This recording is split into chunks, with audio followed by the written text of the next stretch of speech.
Selamat pagi. Pagi Mbak, silakan masuk, silakan duduk. Gimana? Sudah nyaman duduknya? Baik. Ini dengan Mbak Erina, apakah benar? Iya betul, Erina. Erina ya, oke. Saya perkenalkan diri saya terlebih dahulu ya. Nama saya Devila Umi Karoma, bisa dipanggil Devila. Mbak bisa memanggil saya Mbak Devila, Ibu, atau Kak, senyamannya Mbak Erina saja ya. Oke. Tadi gimana perjalanan Mbak Erina ke sini? Tadi sih panas banget sih, soalnya lagi nggak hujan, jadi kayak agak lumayan rasa gerah gitu, karena kan panas gitu. Padahal biasanya kan malah kan hujan ya Bu, jadi panas. Oh iya, kesibukan Mbak Erina akhir-akhir ini ngapain? Oh kalau saya sih, saya kebetulan itu mahasiswa semester 3, jadi kayak saya merasa kalau semester 3 itu kayak sibuk-sibuknya gitu loh, kayak ya penelitian, terus kuliah, kerja kelompok, kayak gitu. Oh iya, Mbak Erina tadi bilang ikut kepanitiaan. Ikut kepanitiaan apa Mbak Erina di kuliah saat ini? Jadi aku tuh ikut kayak organisasi pecinta seni gitu di kelas aku. Jadi aku beberapa kali ikut kayak kepanitiaan, seminar. Terus yang baru-baru ini itu lomba-lomba itu, lomba untuk maba FIP. Oh, berarti seru ya. Di lomba itu Mbak Erina jadi apa nih? Jadi apa? Kalau di kepanitiaan lomba itu aku jadi si acara, terus aku jadi penanggung jawab, lebih ke CP-nya lomba seni rupa, karena aku divisi rupa gitu. Oh gitu. Gimana seru ikut ini? Lumayan sih banget sih, memang sih acara yang Mbak, jadi kayak banyak banget tugas-tugasnya gitu, jadi aku keren juga sih. Oke, masih bisa tapi yang handle antara kepanitiaan sama tugas kuliah. Bisa. Oke, jadi sehubungan kedatangan Mbak Erina di sini, apakah ada yang ingin Mbak Erina ceritakan? Aku merasa kayak kurang support sama dari orang sekitar, apalagi dari keluarga aku. Oke, Mbak Erina merasa kurang disupport ya oleh lingkungan sekitar Mbak Erina, apalagi keluarga. Oh iya, sebelumnya Mbak Erina apakah pernah melakukan konseling? Belum, ini pertama kali nih. Oke, karena pertama kali ya, nanti karena Mbak Erina pertama kali melakukan konseling, saya akan menjelaskan sedikit tentang bagaimana sih konseling itu. Nah, di dalam konseling itu kita akan Mbak Erina bisa menceritakan semuanya kepada saya tanpa Mbak Erina takut ceritanya itu dibocorkan kayak gitu ya, karena di dalam konseling ini ada asas kerahasiaan. Jadi Mbak Erina bisa percaya kepada saya karena saya tidak akan membocorkan cerita Mbak Erina kayak gitu. Kemudian Mbak Erina bisa terbuka untuk menceritakan kepada saya kayak gitu.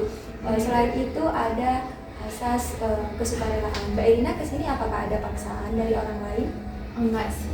Oke, berarti Mbak Erina sudah melakukan asas keterbukaan itu karena Mbak Erina melakukannya karena keinginan sendiri kayak gitu ya. Selanjutnya ada ini waktu. Mbak Erina ingin mengajukan berapa lama nih waktu kita konseling? Mungkin sekitar 30 sampai 35 menit aja sih, karena aku nanti ada matkul gitu Bu. Oke, baik. Saya setuju dengan Mbak Erina karena selanjutnya Mbak Erina mau ini ya lanjut kelas ya kayak gitu. Oke, jadi kesepakatan kita sudah fix. Konseling kita akan berjalan sekitar 30 sampai 35 menit ke depan. Kalau misalnya nanti setelah waktu itu sudah habis dan Mbak Erina masih ingin menceritakan apa yang Mbak Erina rasakan atau masih ada yang grundel-grundel di Mbak Erina bisa bilang ke saya dan kita akan melakukan sesi yang selanjutnya gitu. Apakah Mbak Erina bersedia? Bersedia. Oke, sekarang Mbak Erina bisa ceritakan nih, tadi kan Mbak Erina bilang kurang disupport oleh orang tua, itu bagaimana? Oke, jadi gini, saya tuh merasa kayak gimana ya, akhirnya tuh saya merasa kayak bingung sama bakat saya gitu. Nah, tapi tadi kan aku sempat nyinggung tuh kalau misalnya aku tuh masuk di divisi rupa, itu kan memang divisi seni gitu kan. Nah, tapi di sini tuh aku merasa kayak kurang ada support dari orang sekitar, apalagi orang tua dari minat bakat aku itu. Karena dari sedari kecil itu kayak orang tua aku tuh nggak pernah ngasih fasilitas aku buat ngembangin bakat aku ini gitu. Jadi kayak aku dari kecil tuh kalau misalnya mau menggambar nih ya, terus butuh buku gambar atau apapun itu, aku tuh selalu nggak pernah ngomong ke mereka. Jadi kayak aku tuh pasti beli buku gambar tuh sendirian, dan orang tua aku baru tahu kalau misalnya aku bisa gambar itu waktu aku SMA. Jadi kayak telat banget gitu loh Bu. Jadi kayak aku merasa kurang ada support system dari orang tua aku gitu. Nah terus kayak gimana ya, aku mungkin emang aku gak secara terus terang atau mungkin gak secara langsung ngomong kalau misalnya mereka tuh gak nge-support aku, tapi mereka tuh emang kayak yang gak terbuka gitu loh, kayak kamu sukanya apa gitu, atau enggak kayak biasanya kan kalau orang tua itu kan yang support tuh kayak ngasih mereka fasilitas, yaitu dulu kayak misal dibeliin tablet atau enggak diikutin les menggambar. Aku tuh itu kayak sering banget ini sama teman aku sekelas, itu ada dia tuh sampai kayak les menggambar yang apa ya, global atau apa aku lupa. Tapi itu bisa ada buku gambarnya, terus itu kan dikasih PR gitu, kayak seru banget. Sekarang aku tuh bisa masa kayak aku nggak digituin ya sama orang tua aku gitu. Sebenarnya masih kecil kan, ini punya uang tuh buat asal segituan gitu, tapi kayak aku merasa aku tuh nggak ngasih aku waktu untuk menjelaskan aku tuh sukanya tuh ini, aku tuh minat ke ini, aku tuh nggak tahu gitu, aku nggak tahu itu mungkin mereka nggak tahu atau mungkin emang mereka nggak setuju, jadi tapi ya mereka tuh nggak ngomong secara langsung. Oke, tadi Mbak Erina bilang tidak disupport oleh orang tua ya. Nah itu sejak kapan Mbak Erina menyadari kalau Mbak Erina itu nggak disupport sama orang tua? Aku nggak menyadari itu SMP aku menyadari kayak ini orang tua aku tuh nggak ngasih aku space untuk mengembangkan minat aku itu. Dimana waktu SMP itu aku kan ada namanya inkai karate gitu, orang tuh ngingalin aku buat ikut itu. Sedari SD itu ada inkai juga, terus ada menggambar, dan orang tua aku dari SD itu juga kayak nyari aku ikut karate aja, lebih penting gitu loh, bisa bela diri kan. Nah jadi kayak orang teman-teman aku yang lain ikut menggambar, dan mereka tuh kayak nggak niat gitu loh ikut menggambar karena emang sama itu kan apa ekstrakurikuler menggambar itu. Nah selain aku tuh inkai, jadi kayak walaupun aku beberapa kali ikut lomba karate gitu kan, cuman kayak aku merasa itu tuh bukan aku bukan yang kemauan aku gitu loh, tapi aku ya indonya aja di karate gitu. Nah waktu SMP itu aku masih kayak dari kayak ternyata emang kayaknya mereka kurang prefer kalau misalnya anaknya dunia seni kayak gitu. Jadi dari SMP itu tuh aku mulai kayak udah gak pernah gambar sama sekali gitu. Jadi kayak udah nggak, aku masih udah nggak bisa gambar waktu itu, lebih ke kayak nggak bisa itu gambar kan karena nggak puasa. Jadi kayak aku waktu SMA itu dimana aku ya kan biasa kan kayak cerita sama teman-teman, aku suka gini, aku suka itu, dan terus tuh malah aku dapet support sebenarnya dari teman aku di SMA.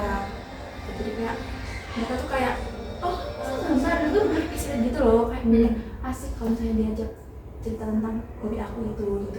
Dari situ ya udah kayak gitu. Oke, tadi kan Mbak Erina bilang kalau sejak SMP ya Mbak Erina menyadari. Waktu itu perasaannya Mbak Erina gimana saat tidak disupport oleh orang tua? Sedih banget sih Mbak, karena aku merasa kau nggak bisa ya kayak yang lain gitu, kayak orang lain itu kayak dapet wadah untuk menyalurkan minat bakat mereka kayak gitu. Sedangkan aku tuh kayak melenceng, walaupun akhirnya aku tetap bisa mengikuti atau menjalani ekstra yang lain gitu, tapi kan di hati kecilnya itu masih ada kayak berharap untuk aku tuh juga pengen ngembangin ke orang, apalagi sekarang eranya digital art gitu. Dan aku tuh masih belum bisa digital art, jadi kayak aku tuh sekarang tuh masih nge-stuck di traditional art gitu. Jadi kayak pakai pulpen, pakai melukis kanvas kayak gitu. Jadi kayak merasa sedih aja, sedih terus merasa kayak nggak bisa aja gitu. Tapi bukan berarti orang aku pilih kasih ya, maksudnya cara mereka untuk mendidik itu beda aja gitu. Oke, bagaimana tadi kan Mbak merasa sedih nggak disupport sama orang tua, dampaknya ke hubungan Mbak sama orang tua gimana? Apakah Mbak merasa jauh dengan orang tua atau gimana? Kalau aku sih merasa nggak jauh ya dari orang tua, aku tuh dekat banget sama orang tua aku. Cuman di sisi lain karena aku mungkin seiring jalannya waktu aku menjadi lebih dewasa, aku jadi tahu kalau orang tua aku tuh kurang di bagian ini, tapi di bagian yang lain mereka tuh udah memenuhi semua. Yang baik minat bakat anak, yang non akademik, sebenarnya karate itu kan juga non akademik. Cuman kalau menggambar ini mungkin mereka tuh mereka mungkin masih belum terbuka ya wawasannya kayak menggambar itu jadi apa, gitu bisa jadi apa. Apalagi kebetulan bunda saya itu tuh orangnya Islam banget, jadi dia tuh kayak mikir kalau Islam kan pastinya karena agama Islam kan nggak boleh kayak menggambar gitu kan, karena pasti ada kayak larangan dimana menggambar yang makhluk hidup itu di apa sih? Pokoknya dipergawakan di akhirat gitu kan. Jadi orang tua, maksudnya bunda aku tuh kayak agak close minded gitu lah. Mungkin terlalu Islam jadi kayak gitu lah pokoknya. Jadi kayak aku masa gitu. Nggak menghalangi sih. Cuma mungkin karena pemikiran bunda aku yang terlalu tertutup, kurang terbuka, wawasannya kurang sepengetahuan itu, jadi kayak dia menurut aku seni kayak gitu nggak bagus, nggak boleh diajarin Islam. Oke. Apakah pemikiran dari bunda Mbak tadi itu mempengaruhi Mbak untuk jadi nggak melakukan minat bakat Mbak? Sebenarnya nggak mengerti sih, enggak ya, karena aku tahu kalau sebenarnya tergantung bagaimana kita ngambil maknanya aja gitu kan. Kalau misalnya bunda aku nanti kayak itu nggak boleh, itu pasti kita boleh di mana. Nah kalau aku kan selama aku tahu batasannya, maksudnya apa aja yang boleh digambar, misalkan manusia utuh itu kan ya itu yang nggak boleh kan, karena kan mau menyerupai ciptaan Tuhan gitu, ciptaan Allah. Nah jadi aku itu nggak mengurangi aku dalam melakukan menggambar gitu, tapi karena mungkin dari itu nggak disupport, jadi sekarang ini walaupun aku jadi divisi rupa, kalaupun ada kepanitiaan aku nggak pernah pegang UD dong, nggak pernah pegang PDD. Karena itu kan itu kan dosennya kan sampai bisa bikin kayak gitu kan. Aku tuh nggak pernah, kayak aku menghindari banget PDD. Jadi kayak aku menghindari lebih kayak acara humas kayak gitu. Kenapa Mbak Erina menghindar dari si PDD, padahal kan Mbak Erina minat tuh di situ? Iya, karena mungkin dari nggak pernah disupportnya itu ya. Jadi kayak masa aku tuh masih kurang jauh dari orang-orang, karena aku nggak keasah, karena nggak disupport jadi nggak pernah keasah. Jadi aku kurang percaya diri kalau misalnya aku masuk di si itu gitu. Jadi kayak sebenarnya aku pengen, cuma aku merasa kayak ada yang lebih daripada aku, orang lain misalnya jadi si tersebut gitu. Jadi kayak aku jadi nggak salah gitu. Oke, jadi Mbak Erina karena merasa rendah diri, yang merasa takut untuk menunjukkan minat bakat, jadi Mbak Erina lebih memilih untuk mengambil sisi yang lain kayak si acara, humas dan sebagainya kayak gitu ya. Oh ya, hubungan Mbak Erina dengan Mbak Erina ini anak berapa? Kemudian aku anak terakhir, anak kedua dari 2 bersaudara. Oke, hubungan Mbak dengan kakak Mbak nih gimana di rumah? Kalau aku sih sebenarnya lumayan deket ya, tapi deketnya emang akhir-akhir waktu SMA akhir itu aku mulai deket sama mbak aku, karena kakak aku itu jaraknya lumayan jauh sih, 6 tahun tuh lumayan jauh menurut aku ya, karena dia waktu aku kecil tuh nggak sefrekuensi sama mbak aku yang udah lebih jauh daripada aku gitu, Jadi dewasa ya? Lebih dewasa, jadi deketnya tuh akhir-akhir ini aja. Waktu SMA lulus itu aku deket, sekarang deket, mbak aku tuh sering banget curhat ke aku ya, enggak aku curhat ke mbak itu kayak lumayan jarang sih. Terus sebenarnya kita tuh kurang frekuensi. Cuma yang sudah ini pasti ada komunikasi kan. Nah mbak aku tuh sebenarnya udah mulai terbuka sama aku, udah mau ngobrol juga. Tapi aku tuh merasa kayaknya hubungan kita tuh beda ya. Jadi kayaknya aku nggak perlu cerita ini. Menurut aku nanti malah nggak paham atau gimana gitu. Oke, gitu ya. Jadi hubungan Mbak dengan kakak Mbak baik-baik aja ya, aman-aman. Oke, kalau hubungan Mbak dengan teman-teman Mbak gimana nih? Tadi kan katanya Mbak teman-teman Mbak itu lebih suportif ya daripada orang tua. Nah itu gimana? Kalau sama teman-teman aku sih, sebenarnya aku nggak punya, maksudnya ruang lingkup rumah aku tuh nggak gede, tapi aku bisa kenal banyak orang gitu, aku bisa suka ke orang, tapi ya untuk pilih sih, misalnya yang langsung gitu. Jadi kalau untuk teman sih baik-baik aja, aku punya beberapa teman, misalnya di kuliah ini aku punya beberapa teman yang benar dekat, yang lain ya dekat tapi nggak sedekat yang ini gitu. Kalau misalnya SMP itu aku punya 5 teman dekat banget sampai sekarang, tetap kontak-kontakan, main bareng. Kalau SMA tuh cuma 1 aja sih gitu, jadi kayak, dan mereka tuh kayak supportif banget, bener-bener kayak nge-support aku. Cuma yang teman SMP ini nggak terlalu nge-support, mungkin waktu itu SMP, jadi mereka masih kecil ya, belum terbuka kayak, maksudnya mereka tuh belum ngerti jadi support system tuh gimana sih ke teman-teman. Jadi mereka tuh masih belum paham caranya, masih kayak apresiasi ke aku tuh kayak kurang gitu. Tapi SMA ini benar-benar berpengaruh banget. Bahkan jadi dari SMA itu karena mulai ada apresiasi dari orang-orang, aku tuh jadi kayak mulai belajar gambar lagi, walaupun dari nol. Karena itu kan aku udah lama banget gambar di SMP kan. Terus aku mulai gambar lagi di SMA gitu. Jadi aku mulai menggambar itu karena adanya support system dari teman aku yang di SMA. Oke, berarti support system teman Mbak ini yang di SMA ini sangat berpengaruh ya buat Mbak. Sekarang gimana hubungan Mbak sama teman Mbak ini yang SMA? Sebenarnya ya teman aku ini yang sama tuh itu ada 3 orang. Dan sekarang punya 1 kan.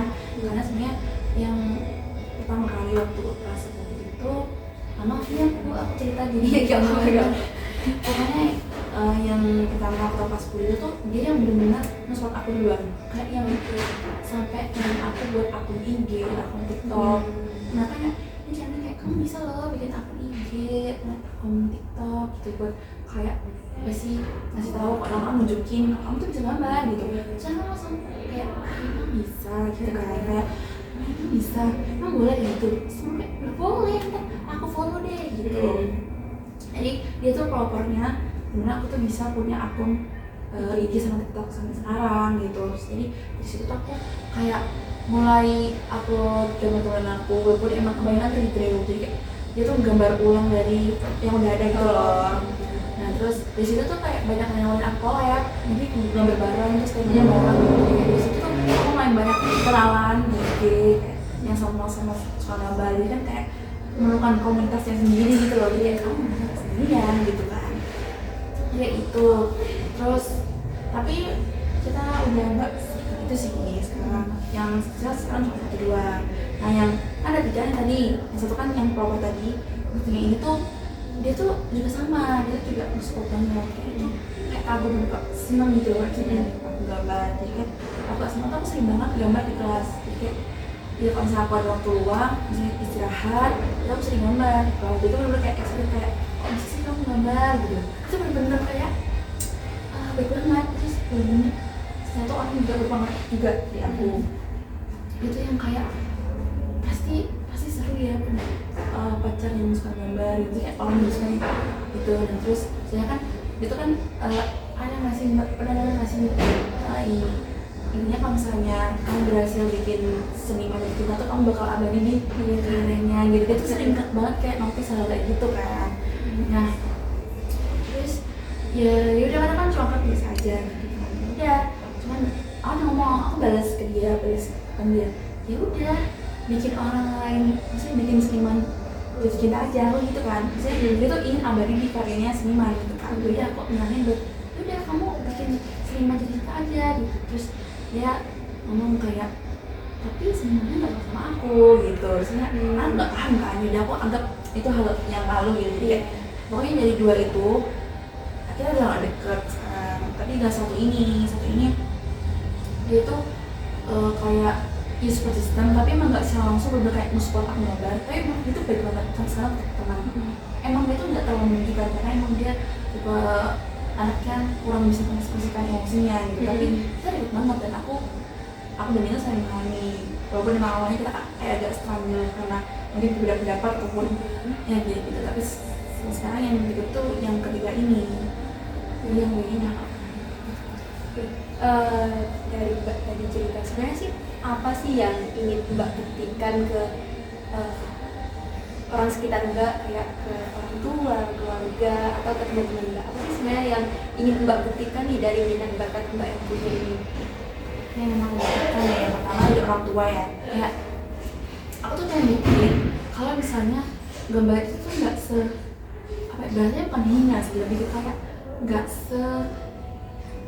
nggak bukan jahat, pokoknya menggambar seni rupa itu nggak seburuk itu, bener nggak seburuk itu di mata agama juga gitu kan. Maksudnya seni kaligrafi itu kan juga seni rupa kan, kayak maksudnya jangan ngambil informasi atau menelaah secara mentah informasi itu sebegitunya gitu loh. Kan bisa kayak ada aspek-aspek lain yang bisa diambil gitu. Jadi aku yang buktiin kan misalnya aku tuh bisa loh gini, dan orang lain belum tentu bisa gitu. Dan itu juga bisa menghasilkan uang, misalnya kayak open commission, kayak buka nanti bisa jasa gambar gitu-gitu, nggak bisa henna. Aku terus suka banget nih henna, tapi henna pakai pulpen karena aku nggak punya henna kan masih kecil, jadi dia tuh suka banget kayak gambarin di tangan orang gitu. Dan aku tuh suka banget make up. Maksudnya biasanya tuh anaknya seni rupa itu dia bisa make up gitu biasanya, tapi ya nggak semuanya, cuman mereka tuh kayak lebih luas gitu loh dari orang pada umumnya gitu. Jadi aku suka make up, jadi kayak walaupun mungkin aku nggak bisa menunjukkan kalau aku tuh bisa gambar seni rupa digital gitu, tapi aku bisa menunjukkan dari mungkin hasil make up aku, karena aku beberapa kali juga make upin teman aku yang wisuda gitu. Mbak Erina tadi bilang ingin menunjukkan kalau gambar itu tidak seburuk itu gitu kan ya kepada orang tua. Nah, pernah nggak Mbak Erina gambar atau pernah nggak Mbak Erina ikut lomba atau apa terus ditunjukin ke orang tua? Gimana responnya orang tua? Sebenarnya pernah ikut lomba, kita nggak pernah nggak. Tapi kayak aku pernah itu gambar muka orang tua aku, kedua orang tua aku. Nah itu mirip. Maksudnya sebenarnya style gambar aku tuh bukan yang realistis. Ini kan lebih kayak animasi kayak gitu-gitu. Tapi kan waktu itu SMA ya, dimana orang tua aku tuh baru tahu kalau aku tuh bisa gambar. Dan mereka tuh kurang percaya gitu. Kayak emang iya gitu. Kayak mereka tuh aneh ya, misalnya orang tua yang setiap hari ketemu, tapi baru ngerti kalau misalnya anehnya tuh bisa ini di SMA. Nah waktu itu aku tunjukin, aku buktiin dimana aku tuh gambar muka kedua orang tua aku. Dan ini benar, itu mirip banget sama mereka. Terus mereka kayak, oh iya ya, kamu bisa juga ya ternyata gitu. Jadi kayak, itu mereka kayak mengakui kalau misalnya aku tuh bisa menggambar kayak gitu. Oke, Mbak Erina sudah pernah mencoba membuktikan kepada orang tua kalau Mbak Erina ini bisa menggambar. Nah, dampaknya setelah itu apa ke Mbak Erina? Dampaknya aku jauh lebih lega ya, karena aku tuh punya bukti di mana aku tuh bisa nunjukin kalau misalnya aku tuh bisa lagi beneran, nggak cuma ngomong doang, nggak yang kayak ngomong doang tapi nggak ada buktinya gitu. Jadi kayak masa lega, aku bisa buktiin ke mereka kayak gitu. Oke, sampai sekarang apakah Mbak Erina masih melanjutkan minat bakat Mbak Erina itu di kuliah ini saat ini? Aku sih jujur aja nggak terlalu ya, nah karena kayak gimana ya, kan aku sibuk kuliah nih, semester 3 itu kan kuliah itu banyak banget, udah berbagai macam tugas, berbagai macam dosen gitu kan, jadi kan beda-beda kan, mereka kan mengasih tugasnya, terus bagaimana cara menyampaikan. Ini kan masa lagi stres-stresnya nih kuliah, jadi kayak aku rasa ya jarang aja untuk gambar gitu. Mungkin ya gitu aja, masa kayak gak gambar tuh mendapatkan waktu tuh gambar tuh susah banget kalau nggak bener-bener ada pemantiknya atau emang kayak tugas dari organisasi itu. Aku nggak boleh gambar beneran ya, apalagi waktu masa kuliah di kos aku nggak boleh gambar. Aku gambar. Kenapa begitu? Karena gimana ya mbak, masa kok di apa sih namanya perantauan ini ya, ini kayak masa nggak punya waktu untuk gambar. Kayak aku tuh udah berubah sama hektik kuliah, kerkom, tugas-tugas yang gak jelas. Jadi kayak aku udah gak punya energi lagi buat menggambar kayak gitu. Jadi kalau misalnya aku pengen gambar itu palingan gak tau kenapa kebetulan tuh selalu aku bokam gambarnya. Jadi kayak waktu aku bokam tuh tiba-tiba pengurus organisasi tuh nyuruh kita untuk bikin desain apa gitu, dan aku selalu bisa kalau di bokam, kalau di rumah benar. Berarti Mbak Erina merasa lebih ini ya, kalau di rumah lebih nyantai, lebih bisa meluangkan waktu untuk gambar kayak gitu ya, karena nggak ada tugas-tugas kuliah nih kayak gitu. Jadi nggak hektik sama tugas-tugas kuliah dan bisa fokus sama minat bakat Mbak Erina tadi ya, gambar tadi. Menurut Mbak nih, apakah lingkungan Mbak, maksudnya support system Mbak itu mempengaruhi semangat Mbak untuk melakukan minat bakat Mbak? Mempengaruhi banget. Menurut aku seperti itu benar-benar mempengaruhi banget, karena aku yang ngerasa dari kecil kurang disupport sama orang tua, itu berpengaruh kan kak. Kalau misalnya gini yang kerja benar-benar kayak nolak banget jadi PDD di sisi kayak kepanitiaan kayak gitu. Bahkan kayak mereka tuh benar nanyain kayak, kenapa kamu dari divisi rupa kok gak mau jadi PDD gitu. Aku tuh udah kayak gak ada semangat kak yang lagi buat nunjukin kalau aku tuh jadi ini gitu, Untuk show off ya, udah udah kayak aku ngerasa udahlah nggak perlu nunjukin ke orang-orang biar mereka tahu sendiri gitu loh, kayak udah kayak gitu.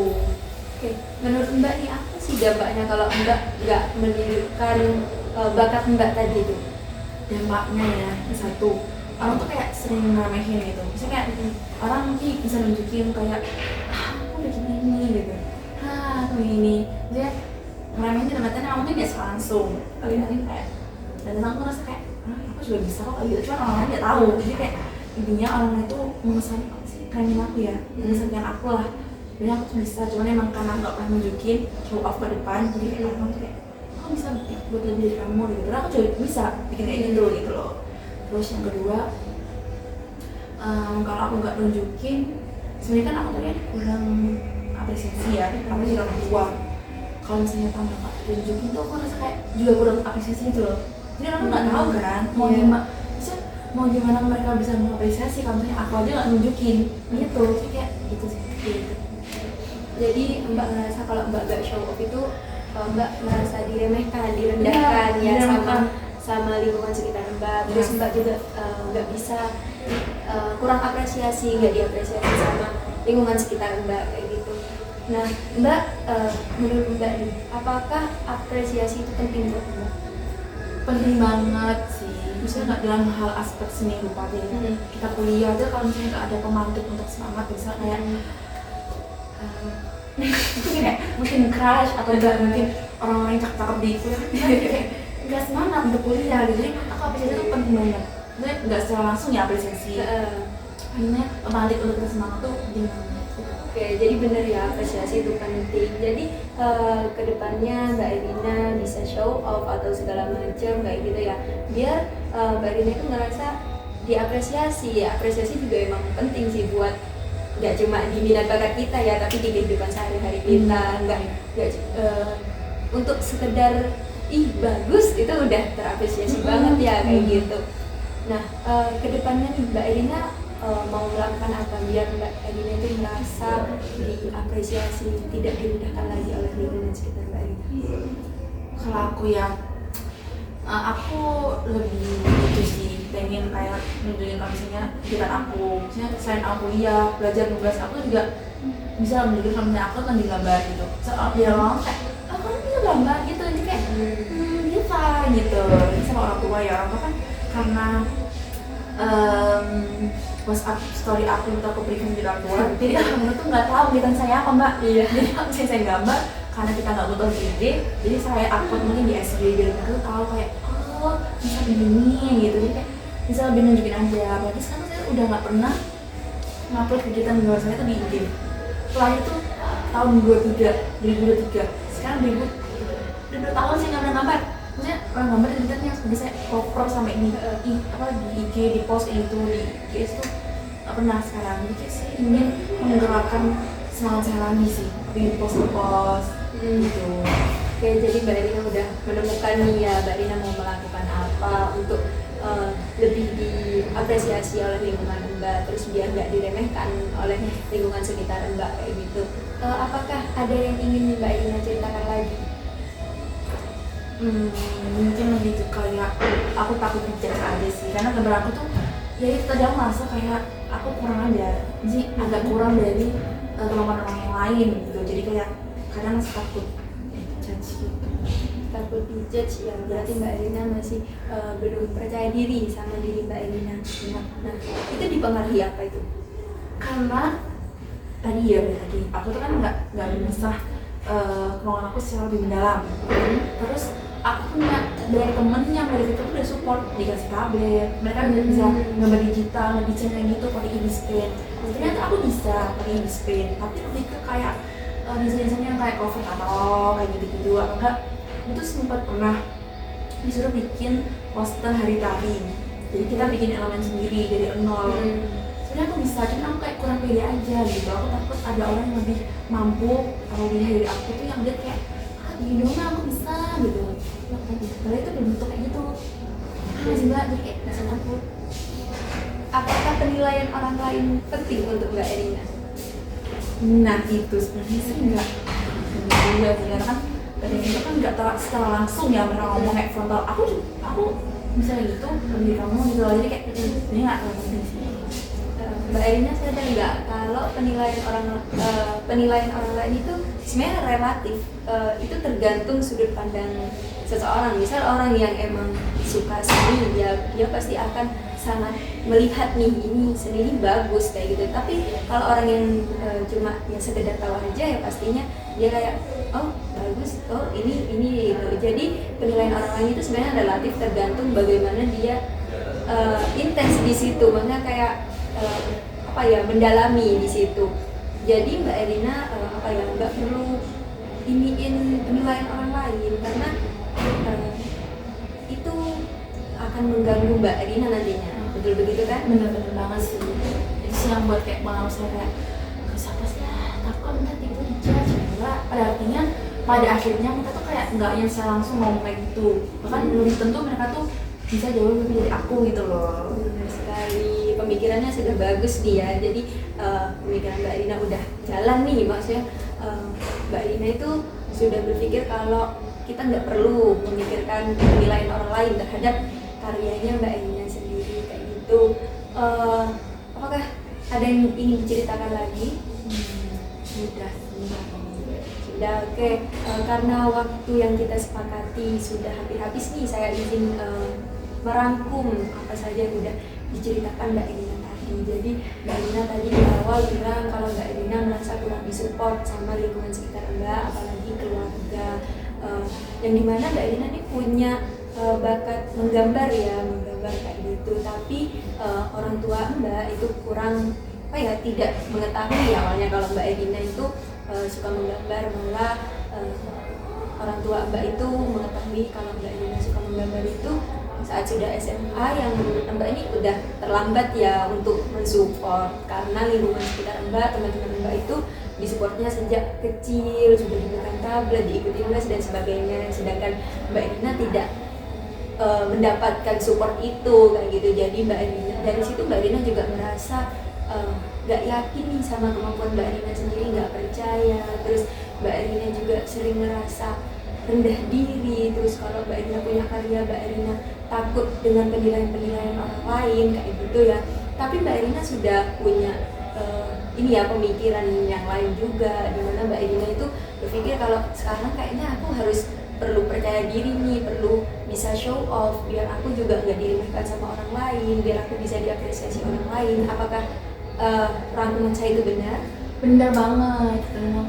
Oke, karena sesi waktu kita sudah selesai, kalau Mbak Erina mau cerita lagi nih, ada yang masih ganjel nih Mbak Erina, ada yang masih grundel di dalam buka hati Mbak Erina bisa menghubungi saya lagi. Nanti kita atur jadwal ulang lagi, karena kan Mbak Erina di sini mau kelas nih ya, takut telat. Terima kasih Mbak Erina sudah berani bercerita ke saya, berani untuk mengungkapkan apa yang Mbak Erina rasakan. Itu langkah yang sangat besar, karena saya yakin itu berat ya untuk cerita ke orang yang baru nih, saya orang baru kan, buat Mbak Erina kayak gitu. Nanti Mbak Erina bisa hubungi saya lagi ya untuk melakukan jadwal kayak gitu. Saya terima kasih banget Mbak. Saya merasa kayak lega banget nih mau cerita, kayak ternyata ini ya bisa cerita. Terus yang awalnya saya ngerasa kayak gini ya, dan orang kayaknya penting banget buat saya, itu kemudiannya orang itu kayak nggak perlu kita dengerin lah omongan lain dari orang lain. Jadi kayak saya lebih kayak ngerti saya apa yang saya lakukan, lebih lega aja sih. Terima kasih sudah mendengarkan biasanya. Ya, sama-sama, dengan senang hati Mbak Erina. Oke, kalau gitu saya pamit dulu ya Bu, saya udah ada kelas. Oh iya, lanjut kelas ya? Iya, Mari semangat ya Mbak Erina. Iya. Kuliahnya.